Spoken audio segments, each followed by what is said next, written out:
Assalamualaikum warahmatullahi wabarakatuh. Bertemu lagi di channel Muhammad Suhan. Alhamdulillah, hari ini kita akan kembali membalas pesan-pesan dari peserta kelas menulis daring, khususnya pertanyaan-pertanyaan terkait tentang konsultasi kepenulisan, ya, unek-unek peserta kelas menulis daring yang sepanjang beberapa pekan kemarin banyak sekali pertanyaan-pertanyaan yang diajukan kepada saya sebagai instruktur pendamping kelas menulis daring. Dan hari ini kita akan jalan-jalan ke kota Pematang Siantar, Sumatera Utara. Di Pematang Siantar, saya mau menyapa Kak Dian Fitriani. Assalamualaikum Kak Dian, apa kabar? Semoga sehat ya. Kak Dian bertanya, Assalamualaikum warahmatullahi wabarakatuh. Izin bertanya, Kak, bagaimana sih tips untuk menulis artikel yang tidak ngebosenin? Nah, ngebosenin ya, yang tidak membosankan seperti apa? Lalu bagaimana cara dan panduan menulis artikel yang bagus? Nah, pertanyaan-pertanyaan serupa, ada beberapa pertanyaan yang mirip ini dan saya akan coba merangkum dalam sebuah sesi pendek saja ya, tentang kiat menulis artikel ya. Di koran-koran, terutama di koran-koran, kita sering sekali menemukan artikel opini yang disediakan oleh redaksi koran untuk pembaca. Nah, kalau berita itu ditujukan untuk pembaca tapi ditulis oleh wartawan-wartawan, tapi ada karya yang ditulis oleh pembaca untuk pembaca. Nah, ini namanya artikel opini, biasanya di koran-koran. Nah, artikel ini merupakan karangan pendek, ya, karangan pendek karena berkisar antara lebih kurang 300 sampai 1000 kata. Kenapa demikian terbatas? Karena memang ruang yang disediakan redaksi koran itu juga terbatas. Kalau lebih dari itu tentu nanti akan memakan banyak kolom di koran-koran maupun di media-media alternatif lainnya. Nah, kalau di portal-portal online barangkali bisa lebih, tapi saya kira pun ada pembatasan-pembatasan jumlah katanya, ya. Nah, biasanya artikel ini membahas tema-tema tertentu yang seringkali ditujukan untuk menyampaikan gagasan, ya, pikiran terhadap berbagai kondisi, terhadap berbagai peristiwa realita ya, yang berupa fakta atau konsep-konsep tertentu dan pendapat-pendapat pribadi si penulisnya yang disampaikan kepada pembaca untuk memberikan pertimbangan-pertimbangan tertentu, baik berupa saran, kritik, dan lain sebagainya. Nah, Kak Dian, saya kira juga harus memahami dulu dan teman-teman lainnya bahwa artikel ini sebenarnya memiliki beberapa jenis, ya. Ada namanya artikel deskripsi, artikel narasi, artikel persuasi, artikel eksposisi, ya, artikel argumentasi, bahkan juga ada artikel SEO begitu. Nah, biasanya kalau SEO ini dikhususkan untuk menulis penulisan online di portal-portal online. Biasanya begitu.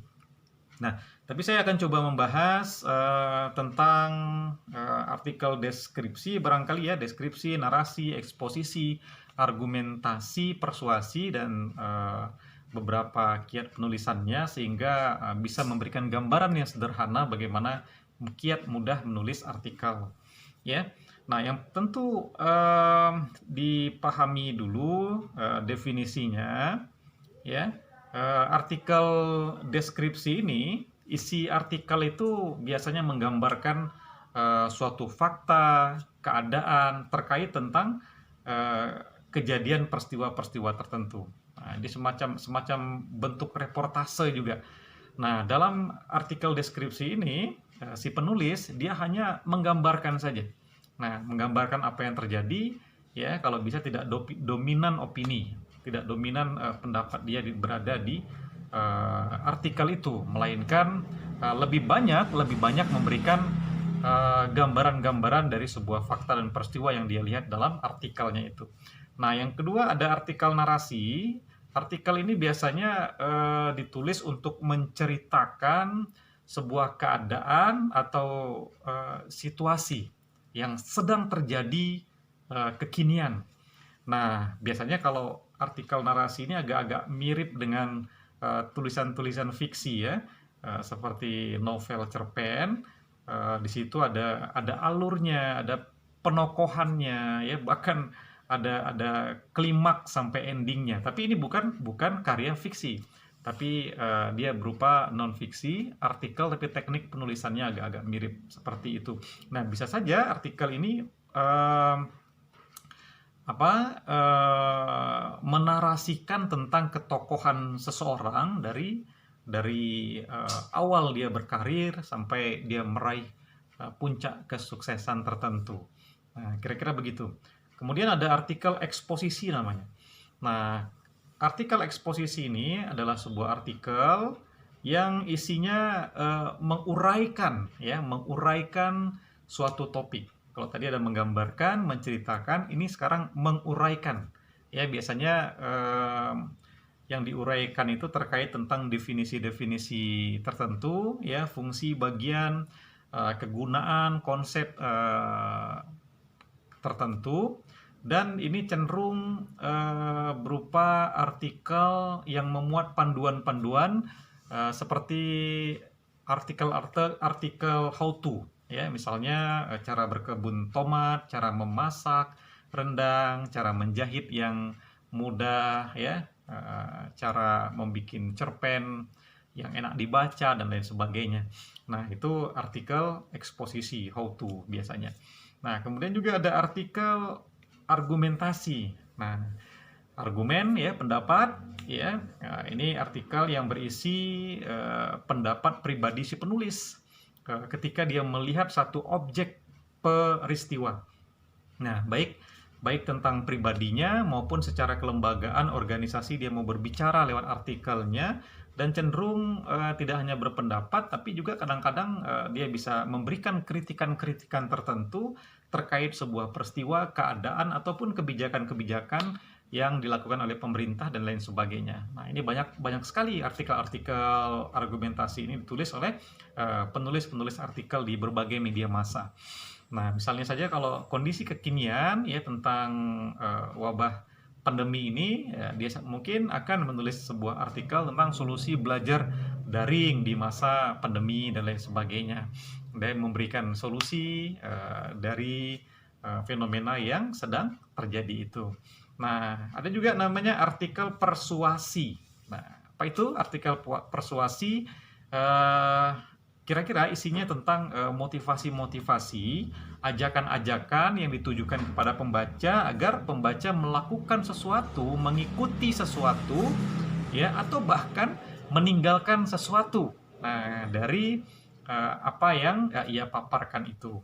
Nah, bisa saja nanti artikelnya tentang kiat menjadi writer-planner, ya, penulis yang juga pengusaha dan lain sebagainya. Ada ajakan-ajakan di situ dan sejenis itu. Nah, sebenarnya teman-teman, menulis artikel ini sangat mudah kalau memang mau dipraktikkan, karena struktur teknik penulisannya tiga bagian saja. Nah, pertama ada bagian pembuka, ya, yang kedua ada bagian isi, dan yang ketiga ada bagian penutup. Nah, pembuka, isi, penutup. Nah, apa itu bagian pembuka? Kalau bagian pembuka artikel, ya, biasanya pengenalan saja, pengenalan pada sebuah masalah, pada sebuah peristiwa yang orientasinya, ya, membuka pintu artikel itu kepada pembaca agar dia mengenal masalah yang akan dipaparkan dalam tulisan itu. Nah, tahap pembuka ini dia akan terkait erat dengan tahap berikutnya, yaitu tahap kedua.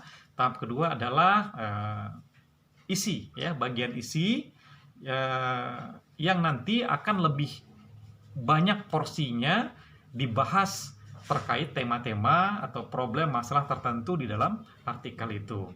Nah, nanti di bagian terakhir adalah penutup.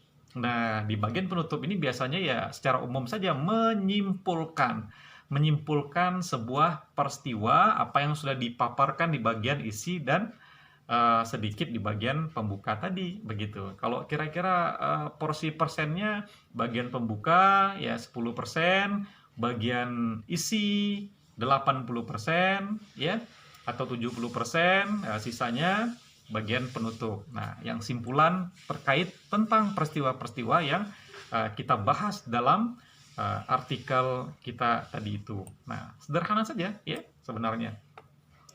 Lalu bagaimana langkah-langkah menulisnya? Ya, langkah-langkah menulisnya agar tulisan kita ini asik, enak dinikmati oleh pembaca. Yang pertama sekali tentu saja Kak Dian dan teman-teman itu menentukan tema. Nah, tema artikel kita ini tentang apa begitu. Nah, saya menganjurkan tema kita ini harus tema yang spesifik. Nah, misalnya tema ya terkait masalah pandemi yang melanda pendidikan kita, anak-anak tidak bisa sekolah dan lain sebagainya.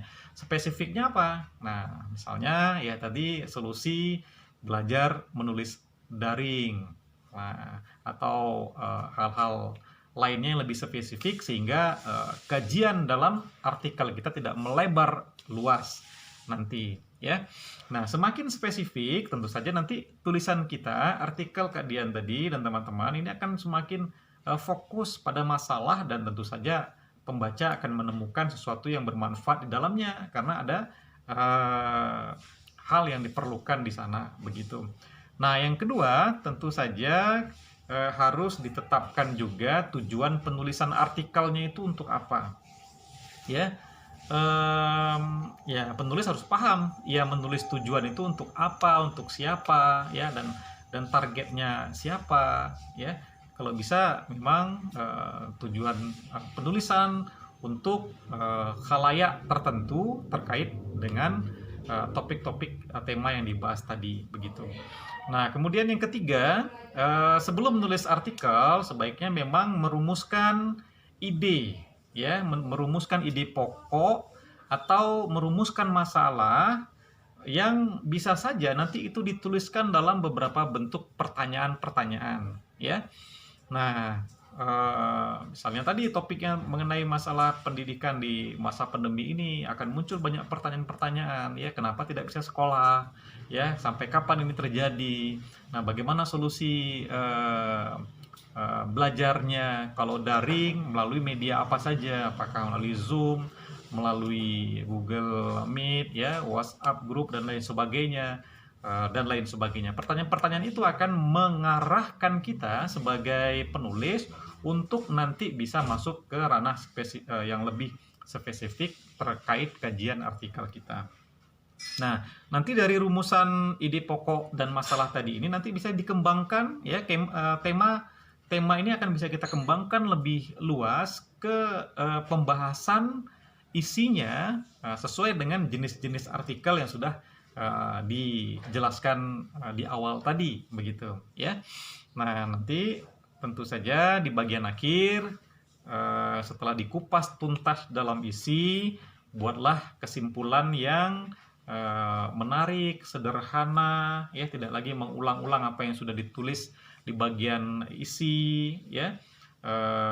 Dan ajaklah pembaca untuk menyelami artikel kita itu sehingga ada beberapa saran, masukan, kritik yang bisa membangun terkait masalah yang kita bahas di dalam tulisan kita itu. Nah, saya kira demikian beberapa poin terkait tentang penulisan artikel yang mudah-mudahan Kak Dian bisa petik, ambil, dan bisa memotivasi semangat menulisnya. Ya, selamat berpraktik. Kalau mau menjadi penulis ya tidak ada kata tidak, ya segera saja tulis ya, cari masalah yang sangat banyak sekali terjadi di sekitar kita, dan saya yakin Dian dan teman-teman di kelas menulis daring akan bisa melakukan itu. Segera ambil pena, tulis, atau buka laptop, segera tuliskan artikel itu. Nah, sampai bertemu di konten berikutnya. Jangan lupa like, share, komen, dan subscribe untuk kanal ini. Mudah-mudahan memberikan banyak manfaat. Dan bagi teman-teman yang mau mengajukan pertanyaan lainnya, jangan lupa ya japri saja saya atau tulis saja di kolom komentar kanal ini dan nanti akan saya bikin konten-konten berikutnya. Sampai bertemu. Assalamualaikum warahmatullahi wabarakatuh.